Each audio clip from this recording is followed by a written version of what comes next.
when we have the minbar, and that's where the important point comes. When Imam Zayn al-Abidin had the minbar in Sham, when he had that minbar, the first thing he said in his khutbah, this lecture is what? Firstly, the intention of it is Rida Allah, the pleasure of Allah, not the pleasure of Zayn al-Abidin.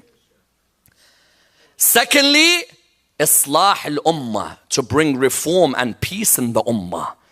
A minbar or a majlis that is not for Allah and not to bring peace in the Ummah is more destructive to Ahlul Bayt than anything else. When you see a speaker sit on the minbar and their aim is to cause destruction between the Muslims, we said unity doesn't mean I forget my history, nor I forget my law. There's a method, an intellect, a respect, where the Quran says, "Id'u ila sabili rabbika bil hikmah wal maw'izati al hasana wajadilhum billati ahsan." Invite towards the way of Allah with wisdom, not ilm. Not ilm. Ilm caused so much trouble on this minbar. A lot of alims, and he sits there. And what's his aim? There's Sunnis in the crowd? Yes, they're there? Okay, watch. Yes? Watch how I'm going to hurt them today. You've come, this is not your minbar, this is Abu Abdullah's place. You're just a servant of Hussein. That's all you are. And you're going to die and Hussein will live forever. Know one thing. Don't ever let it get to you that you sit here or now on television. You see people suddenly get pumped up. I'm on TV. You know what? Let me start attacking everybody. No, no, no. When that boy dies in a mosque in Kuwait. And you know what? One person turned around to me and said, we Shia were getting killed anyway. It's no difference today. Yes? We Shia were getting killed anyway means you add the fuel to the fire? Said, no, there's no difference. We were getting killed anyway. You add fuel to the fire? No. You try and build a better place where our Sunni brothers and sisters can come to our centers and we can go to their centers. And that's why the fifth area is what? We must have days of unity. May Allah bless the soul of Ayatollah Muntadhari. And the way he mentioned how important the week of the birth of Rasulullah is a week of unity between the Ummah. The 10th of Muharram should be a day of unity between the followers of Ahlul Bayt because it's Hussein who unites us. And that's why when they asked Imam al-Baqir, when the ayah says, hold on to the rope of Allah and do not disunite, they asked him, what's the rope of Allah? He said, the Quran and Al Muhammad, salawatullah wa salamu alayhima. Because someone asks me, what is the hadith that Muslims, Sunni and Shia can use to unite? There's only one. In Sahih Muslim, the Holy Prophet said, he stopped at a watering place called Khum in Sahih Muslim. He stopped at a watering place called Khum, Ghadir. Khum. He stopped there. He said, people, I leave behind for you two weighty things. This is in Sunni books and Shia books. So it's a great point of unity. I leave behind for you two weighty things. Hold on to them. You'll never go astray. The Quran and my Ahlul Bayt. Do you know how many, it's very sad. Do you know how many imams of mosques of Ahlul Sunnah don't tell their people this? You know what they tell them? Quran and Sunnah. What have Ahlul Bayt done wrong to you for you to lie? He says, no, no, no. It's Quran and Sunnah. Bukhari doesn't say Quran and Sunnah. Muslim doesn't say Quran and Sunnah. Nasa'i doesn't say Quran and Sunnah. There's only once Malik in his Muwatta has a hadith where he says Quran and Sunnah. And we don't reject Quran and Sunnah. But Rasulullah on the day of Ghadir, what did he say?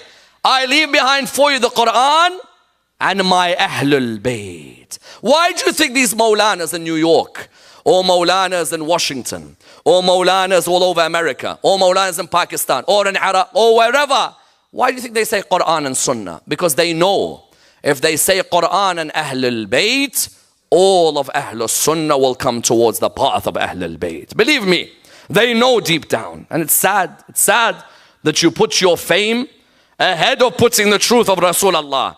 Sahih Muslim, Google it tonight. I leave behind for you the Quran and my Ahlul Bayt. The Prophet said, hold on to them. You'll never go astray. And then they asked Rasulullah, aren't your wives part of your Ahlul Bayt? He said, my wives are part of my family, but it's not who this is revealed about. This is revealed about those members of my family who cannot take zakat. Yes? Can't take sadaqah. And then after that, they asked him, who are your Ahlul Bayt? He said, the sons of Ali. Ali and his sons. Aqil and his sons. Ja'far and his sons. Abbas and his sons. Look at that as a point of unity. Quran and Ahlul Bayt. That's the point of our unity. There is no other point. I'll tell you the story. It happened to me in Saudi Arabia. To conclude, I was in Saudi Arabia. Whenever I go for Hajj, I love going to the Wahhabi bookshops. Yes? I go to the Wahhabi bookshops, and in the Wahhabi bookshops, I think the books are great because there's a lot of great books on Quran. Our brethren there in Saudi Arabia, very strong on Quran, nothing on Ahlul Bayt, nothing. And us, excellent on Ahlul Bayt, nothing on Quran. So we were there, I was in the bookshop, and of course I'm wearing this really creased up. And I've always got someone with me, and always in the Hajj groups when we take them, there's always someone who fears being near me in the group because they know I'm going to take them to the bookshop and they have to stand with me for 2 hours while I read every book and then leave. So I go downstairs, I'm in the Wahhabi bookshop, there's a Pakistani, Afghani, and a Sudanese. This sounds like a joke, I think. Pakistani, Afghani, and Sudanese, they're there.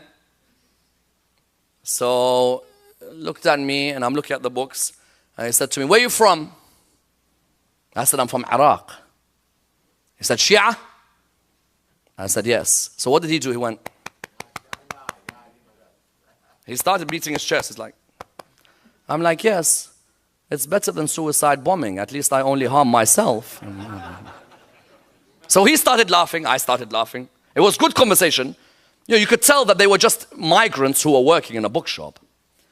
He said to me, brother, I want to advise you. Everyone wants to advise me, yes? He said, brother, I want to advise you. So what is it? He said, you have to hold on to the Quran and the Sunnah. I said, hold on to what? It's the Quran and Sunnah. I said, where's it written? He said, what do you mean? So where's it written that it's Quran and Sunnah?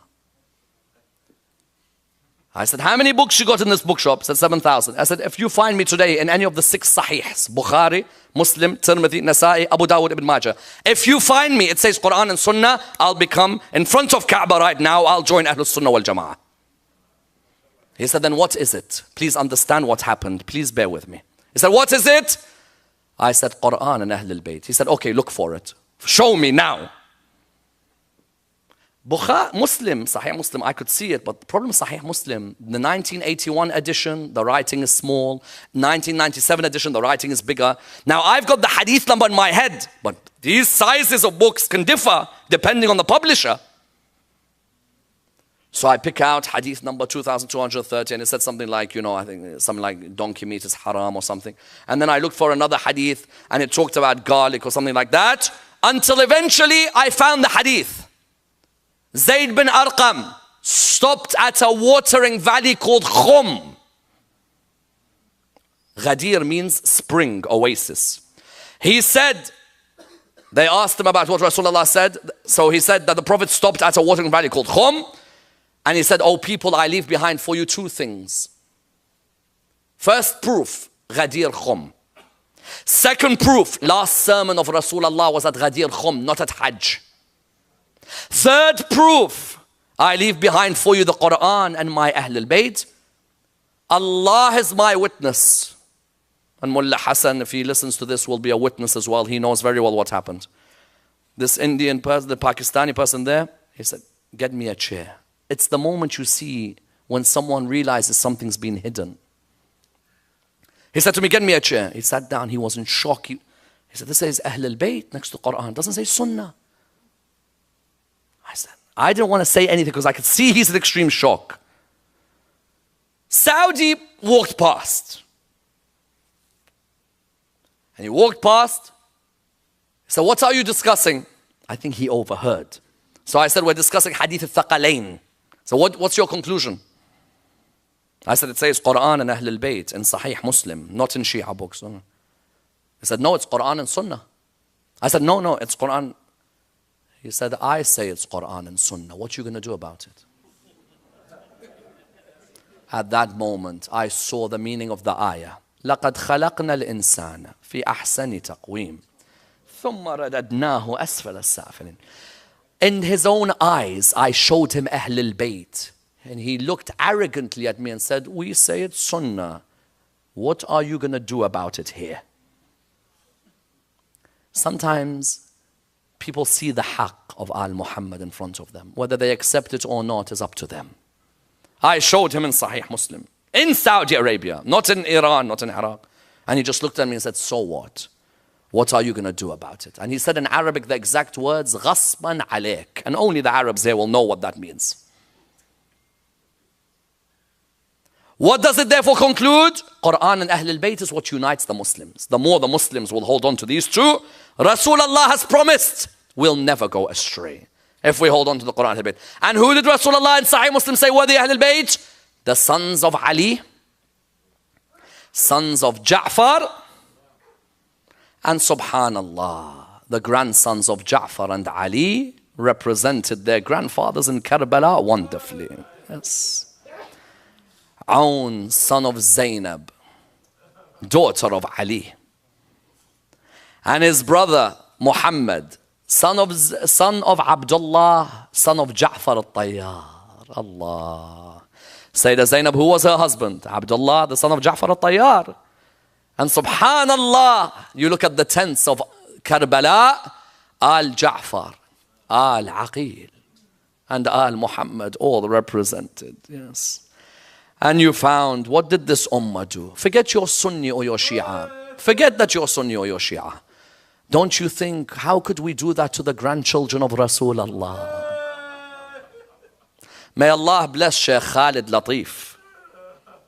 May Allah bless Sheikh Khalid Latif, chaplain in New York, for saying these exact words, that this is the family of Rasulullah.